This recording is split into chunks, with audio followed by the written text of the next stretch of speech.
यी ट्रिक्सहरू साधारण देखिन्छन् तर तपाईको जीवन 10 गुणा सजिलो बनाउँछन्। 1. यदि सुपमा धेरै तेल छ भने चम्चामा केही बरफ राख्नुहोस्। त्यो सुपको माथि राख्दा तेल जम्छ र चम्चामा टाँसिन्छ। 2. स्टिकर हटाउन गाह्रो भयो भने माथि टेप टाँस्नुहोस्। अलिकति तताएर तान्नुहोस्। सफा रूपमा निस्किन्छ, कुनै दाग बिना। 3. फोनको स्पिकरमा धुलो छ भने स्पिकरमाथि टेप टाँस्नुहोस्। पेपर क्लिपले हल्का ट्याप गर्नुहोस्। पछि टेप निकाल्दा सबै धुलो निस्किन्छ र आवाज फेरि स्पष्ट हुन्छ। 4. धेरै अभिभावकलाई थाहा हुँदैन।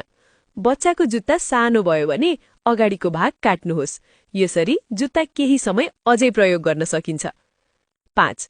केकडालाई चपस्टिक समाउन दिनुहोस्। यसले सफा गर्न सजिलो हुन्छ र त्यसका च्याप्पा अर्थात् क्लले काट्दैन। 6.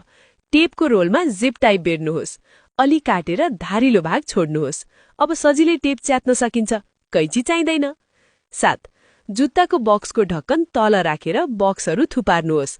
यसले सजिलो भर्टिकल शू र्याक बन्छ र जुत्ता मिलाएर राख्न सजिलो हुन्छ। 8. कार्पेटको कुनो उठिरहेको छ भने त्यसमा बरफ राख्नुहोस् र पग्लिन दिनुहोस्। फाइबर नरम भएर कुनो फेरि सिधा हुन्छ। यी मध्ये कुन ट्रिक तपाईलाई सबैभन्दा उपयोगी लाग्यो?